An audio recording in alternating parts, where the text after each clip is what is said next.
Hi friends, நாங்கள் வந்து மதனப்பள்ளியில் இருக்க எம்ஜி கிராண்ட் இந்த ஹோட்டலில் தான் வந்து ஸ்டே பண்ணோம். ஹோட்டல் ரொம்ப எக்ஸலண்ட்டாக இருந்தது. ஆந்திரா ஃபுட் இது வரைக்கும் ட்ரை பண்ணதே கிடையாது. அதாவது ஆந்திர பிரதேஷில் வந்து ஆந்திரா ஃபுட், அதாவது தெலுங்கு ஃபுட் ட்ரை பண்ணது கிடையாது. ஸோ ஃபஸ்ட் டைம் வந்திருந்தோம். ஃப்ரெண்ட்ஸ் எல்லாமே சஜஸ்ட் பண்ணியிருந்தாங்க, எம்ஜி கிராண்ட் ரொம்ப சூப்பராக இருக்கும், அங்கே ட்ரை பண்ணி பாருங்கன்னு சொல்லிட்டு. ஸோ நாங்கள் இங்கே வந்து ஃபுட்டு சாப்பிட்டு பார்த்தோம். அண்டு இதில் வந்துட்டு கோல்டன் ஃப்ரைட் ப்ரான்ஸு, அதுக்கப்புறம் வந்துட்டு அவங்களுடைய வெரி சிக்னேச்சர் டிஷ் ஆன எம்எல்ஏ பிரியாணி, அதுக்கப்புறம் வந்துட்டு மட்டன் சுக்கா பேஸ்டு ஒரு பிரியாணியும், அதுக்கப்புறம் வந்துட்டு ட்ரம்ஸ்டிக் சிக்கன் இதை ஆர்டர் பண்ணியிருந்தோம். நிஜமாகவே சொல்கிறேன், ஃபுட் வந்து ஃபஸ்ட் கிளாஸாக இருந்தது. ஹானஸ்ட்லி வந்துட்டு இந்த எம்ஜி கிராண்ட் ஹோட்டல் வந்து எல்லாருமே சொல்லும்போது, சரி ஆந்திரா ஃபுட்டு ரொம்ப காரமாக இருக்கும், ஸ்பைஸியாக இருக்கும், நம்மளால் சாப்பிட முடியாது, அதெல்லாம் நான் யோசிச்சுட்டு இருந்தேன். பட் ஆனால் வந்துட்டு சாப்பிட்டதுக்கப்புறம் தான் தெரியுது, ஃபுட் ரொம்ப கிளாஸாக இருந்தது. நாங்கள் வந்து ஆக்சுவலாக வெளியில் எங்கேயாவது ரூம் தேடிட்டே இருந்தோம். அதுக்கப்புறம் இங்கேயே வந்து அவங்களே சொன்னாங்க, அவங்க மேலேயே வந்து ரூம்ஸ் எல்லாம் அவைலபிளாக இருக்குது அப்படின்னு சொல்லிட்டு மேலே செக் பண்ணி பார்த்தோம். ரூம்ஸுமே ரொம்ப ஃபஸ்ட் கிளாஸாக இருந்தது, நாமினலாகவும் இருந்தது. ஃபுட்டும் நல்லா இருந்தது, அக்காமடேஷனும் ரொம்ப நல்லா இருந்தது. அதனால நாங்கள் என்ன பண்ணிட்டோம், மதனப்பள்ளியில் இருக்க இந்த எம்ஜி கிராண்ட்லேயே வந்துட்டு நாங்கள் ஸ்டே பண்ணிட்டோம் அன்றைக்கி நைட்டு. அதுக்கப்புறம் அவங்கக்கிட்டே கேட்டோம், இங்கே எது பெஸ்ட்டான வெஜிடேரியன் ரெஸ்டாரண்ட் அப்படின்னு சொல்லிட்டு. அப்புறம் அவங்க சொல்லியிருந்தாங்க, இங்கே கோங்குரா அப்படிங்கிற ஒரு வெஜ் ரெஸ்டாரண்ட் இருக்குது. காலையில் டிஃபன் சாப்பிட்றதுக்கே ஏகப்பட்ட கூட்டம் இருக்கும் உள்ளார, நீங்கள் அங்கே போய் சாப்பிட்லாம் அப்படி சொன்னாங்க.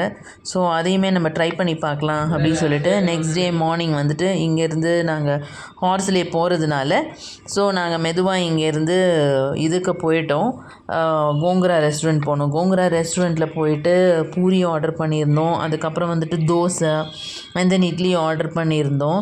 ஆனியன் தோசையும் சேர்த்து ஆர்டர் பண்ணியிருந்தோம். ஃபுட்டு நிஜமாகவே எக்ஸலண்ட்டாக இருந்தது.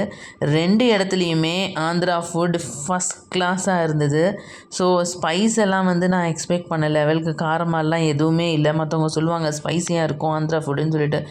உண்மையிலேயே எம்ஜி கிராண்டோட ஃபுட்டும் சரி, கோங்குரா ரெஸ்டாரண்ட்டில் சாப்பிட்ட ஃபுட்டுமே சரி, டிஃபனுமே சரி, ரொம்ப ரொம்ப நல்லா இருந்தது. ஸோ ஃப்ரெண்ட்ஸ், நீங்கள் ட்ரை பண்ணி பாருங்கள். ஸோ ஃபைனலாக மதனப்பள்ளியோட ட்ராவல் ஜேர்னி எங்களது முடியுது.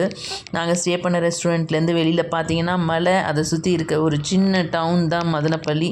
பார்க்குறதுக்கே ரொம்ப அழகாக இருந்தது. அந்த மதனப்பள்ளி டவுனுக்கு நடுவில் ஒரு ஸ்ட்ரீம் ஓடுது. அந்த ஸ்ட்ரீமை சுற்றி தான் இந்த மொத்த டவுன்ஷிப்புமே இருக்குது. பார்க்க ரொம்ப அழகாக இருந்தது. விட்டுட்டு போகிறதுக்கே மனசு இல்லை. பட் இருந்தாலும் நாங்கள் ஹார்ஸ்லி போனோம் இல்லைங்களா, ஸோ அதனால மதனப்பள்ளியை விட்டுட்டு தான் போய் ஆனோம். ஸோ மதனப்பள்ளிக்கு ஒரு பிக் பாய் அண்ட் பகுதா டேம் பார்த்துருந்தோம். மதனப்பள்ளியில் ஸ்டேவும் நல்லா இருந்தது. ஃபுட், அக்காமடேஷன் எல்லாமே வந்துட்டு 100/100 தான். எனக்கு தெரிஞ்சு ஆந்திரா கியூசின் மேலே பெரிய மரியாதையே வந்துடுச்சு. இதுக்கப்புறம் வந்துட்டு கண்டிப்பாக வந்து ஆந்திரா கியூசின் காரமாக இருக்கும்னு நான் யார்கிட்டையுமே சொல்ல மாட்டேன். ஏன்னா அவ்வளோ சூப்பராக அவங்க பண்ணியிருந்தாங்க. எஸ்பெஷலி வந்துட்டு அந்த சிக்கன் ட்ரம்ஸ்டிக் ஒன்று கொடுத்துருந்தாங்க, ரொம்ப எக்ஸலண்ட்டாக இருந்தது. ஸோ ஃப்ரெண்ட்ஸ் எல்லாமே நீங்கள் வந்து இங்கே ட்ரை பண்ணி பாருங்கள். இதுதான் அந்த கோங்குரா ரெஸ்டாரண்ட்டு. நாங்கள் காலையில் வந்து பிரேக்ஃபாஸ்ட் சாப்பிட்றதுக்கு வந்திருந்தோம். செம்ம கூட்டமாக இருந்தது. பட் இருந்தாலும் அடித்து பிடிச்சி டிஃபன் வெரைட்டிஸை வந்து நாங்கள் ஆர்டர் பண்ணி வாங்கிட்டோம். அங்கேயே வந்துட்டு பருப்பு பொடி, கோங்குரா சட்னி எல்லாமே அவைலபிளாக இருந்தது. எல்லாத்தையுமே வாங்கியாச்சு ஃப்ரெண்ட்ஸ். நீங்களும் வந்து என்ஜாய் பண்ணுங்கள். பாய்.